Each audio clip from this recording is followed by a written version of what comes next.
বিশ্ব তামাকমুক্ত দিবস পালিত হলো আজ শুক্রবার বীরভূমের নলহাটি 2 নম্বর ব্লকের লোহাপুর ব্লক প্রাথমিক স্বাস্থ্য কেন্দ্রে। বিশ্ব তামাকমুক্ত দিবস উপলক্ষে এলাকার খুদে পড়ুয়া সাধারণ মানুষ, পুলিশ, স্বাস্থ্যকেন্দ্রের ডাক্তার ও বিভিন্ন বিভাগের আধিকারিকদের নিয়ে সচেতনতার বার্তা নিয়ে একটি র্যালি বের করা হয়।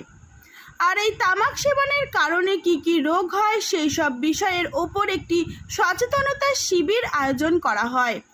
আজকের এই অনুষ্ঠানে উপস্থিত ছিলেন ব্লক প্রাথমিক স্বাস্থ্য কেন্দ্রের BMOH ডাক্তার সুরজিৎ কর্মকার, ব্লক প্রাথমিক স্বাস্থ্য কেন্দ্রের দপ্তরের অন্যান্য আধিকারিক ও লোহাপুর পুলিশ ক্যাম্পের আধিকারিক। নলহাটি 2 নম্বর ব্লক থেকে তথাগত চক্রবর্তীর রিপোর্ট, জনগণ নিউজ।